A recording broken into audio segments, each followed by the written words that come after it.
Do I have your attention now? Halo, kali ini gua mau membahas satu pertandingan yang mengejutkan. Lagi dan lagi Persib dibantai habis oleh Makassar di Parepare 5-1, nggak tanggung-tanggung. Dan ya, tentunya hasil ini sangat tidak bagus buat Persib. Dan gue sebenarnya nggak melihat pertandingannya keseluruhan, gue cuma lihat di babak pertama doang, itu beberapa menit lah. Dan kalau dilihat dari cuplikan golnya sih, ya pertahanan Persib di pertandingan ini sangat buruk ya. Golnya Makassar itu sangat simple, apalagi gol yang kedua itu Sananta di kotak penalti 1-2 gak dijaga sama sekali. Ya sangat simple. Dan gue bilang pertahanan Persib itu sangat buruk ya. Koordinasi di lini belakang, secara organisasi. Dan selain itu juga ada juga gol yang keren, kayak Klok juga nyetak gol itu keren. Dia dapat ruang tembak, space kosong, golnya keren. Dan si Yakob Sayuri juga golnya keren di luar kotak penalti. Made Wirawan juga lagi jelek performnya. Dan gue bilang ya, Persib lagi krisis kepercayaan diri ya, gue bilang ya. Para pemainnya lagi krisis kepercayaan diri, dimana sekarang kita lihat lah, di musim lalu Persib yang satu tim paling sedikit kebobolan, tapi sekarang menyambut di musim yang baru mereka paling banyak kebobolan, bahkan baru di awal-awal musim.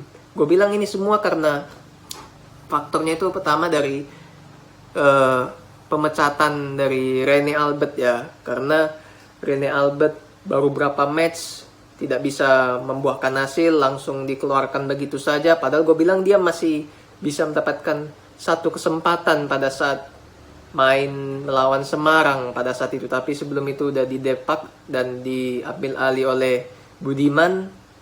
Gue bilang sih kesalahannya terlalu cepat di sana. Walaupun Luis Mia juga gak bisa dianggap sebelah mata mengambil alih Persib. Tapi gue bilang kesalahan itu bak bola salju. Berguling terus menjadi lebih besar, sehingga mereka kehilangan pelatih kepala begitu cepat.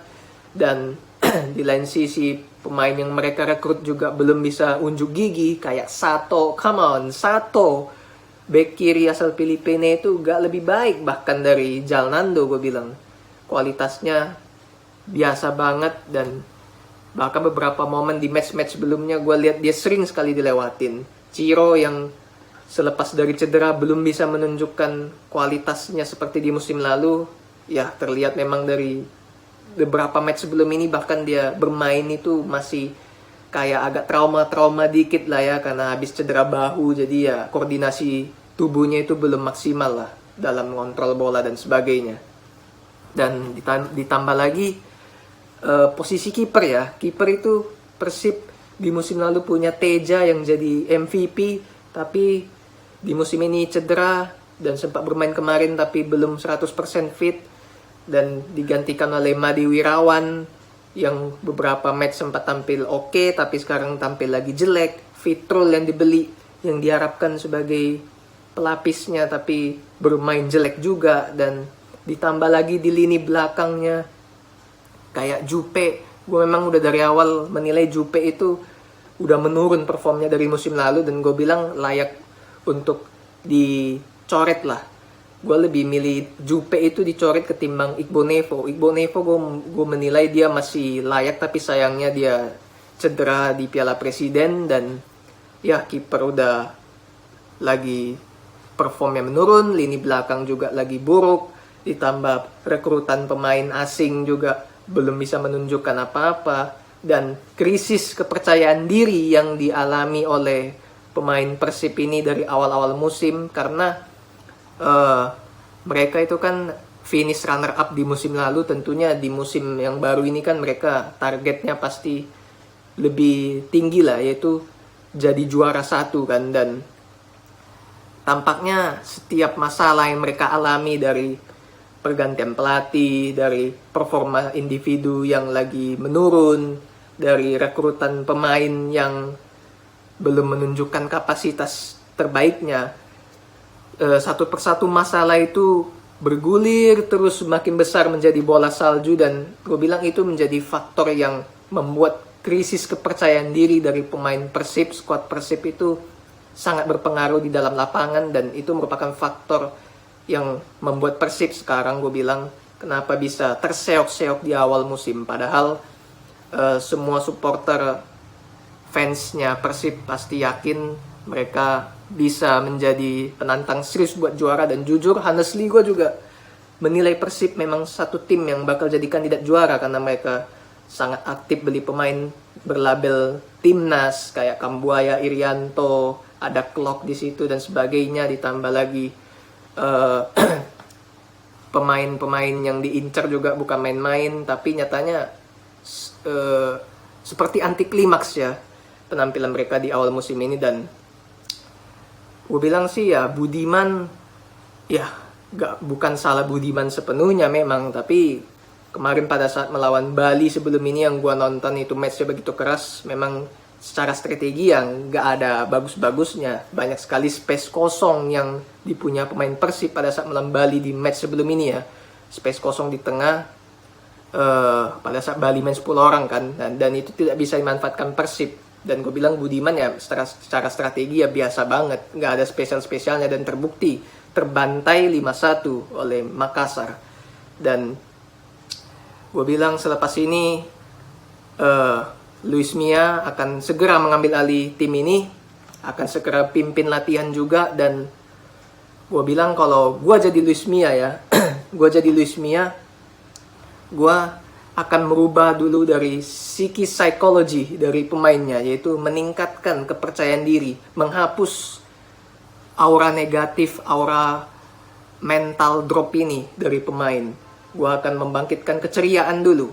Kepercayaan diri ini sangat penting. Jadi di laga selanjutnya lawan Cilegon, yang notabene di atas kertas harusnya Persib bisa dapat kemenangan di sana, dan itu sangat penting sekali untuk menang, untuk bisa menumbuhkan rasa kepercayaan diri kepada pemain-pemainnya. Dan gue bilang itu menjadi faktor yang paling utama yang harus dilakukan Luis Mia, di samping taktikal, strategi, dan lain-lainnya. Itu nanti menyusul lah. Dan gue bilang sebagai penggemar Persib ya, kalau gue jadi penggemar Persib contohnya gue nggak akan berekspektasi tinggi lah seperti di awal sebelum liga mulai, di mana tim ini harus juara dan sebagainya. Kalau melihat situasi sekarang ya, karena sikonnya udah berbeda, pelatih udah berganti di awal pekan, awal musim, dan ditambah lagi kekalahan di kandang sendiri maupun di luar dengan skor yang mencolok, membuat kepercayaan diri tambah turun lagi. Dan gue bilang ya harus menatap di setiap pertandingan itu dulu, setiap pertandingan bisa apa, dan gue akan memantau itu seperti itu di bawah Luis Mia ini. Jadi gue gak akan membebankan Luis Mia lah. Kalau dia harus menang, dia harus bisa juara di musim ini, karena nggak adil juga buat dia kan, karena ini pemainnya bukan pilihan dia, walaupun ada Febri, Ezra yang pemain dia dulu lah. Tapi ya ini Luis Mia kan bukan dukun, dia bukan pesulap yang bisa langsung merubah situasi jelek yang ada di Persib menjadi bagus. Step by step lah, ada step by step. Jadi semua ini akan ada prosesnya. Gue bilang Luis Mia nanti akan ambil alih. Tentunya akan ada kalahnya, ada serinya, ada menangnya, akan ada naik turun lah ya. Tapi yang terpenting ada progres, dimana arahnya itu jauh lebih benar. Karena Luis Mia, ya walaupun gue sebenarnya menganggap manajemen Persib mengambil Luis Mia itu sebagai langkah yang berani ya, karena terlalu berani bahkan, karena setelah dari timnas 2018 dia tidak pernah melatih tim apapun selama hampir 4 tahun. Bahkan di konferensi persnya dia bilang kegiatan dia itu cuman mengisi komentator di TV show live dan sebagai analisis pertandingan, that's it. Dia nggak melatih apa-apa. Jadi gue bilang ini sebagai langkah berani lah, karena selama 4 tahun ini sepak bola terus mengalami perubahan terus menerus, dan gue nggak tahu apakah Luis Mia bisa mengikuti perubahan tersebut di saat ini. Dan gue bilang itu langkah yang sangat berani dari Persib mengambil Luis Mia, di samping ada nama-nama lain yang sudah mengikuti terus menerus sepak bola dari masa ke masa. Dan selepas ini kita lihat seperti apa Persib, apakah bisa bangkit. Dan gue bilang Luis Mia akan mengemban tanggung jawab berat ini untuk bisa membangkitkan pertama dulu psikologi dari pemainnya untuk menatap satu match demi satu pertandingan itu seperti apa, dan seterusnya baru kita lihat peluangnya apakah Persib bisa bangkit di papan atas. Tapi gue sih yakin Persib pasti akan bisa lah ke papan atas kembali, tapi itu butuh waktu dan butuh progres dan kesabaran dari para penggemarnya. Itu opini gue. Apa menurut opini kalian? Tuangkan di kolom komentar. That's it. Thanks for watching. Say goodbye to the other side.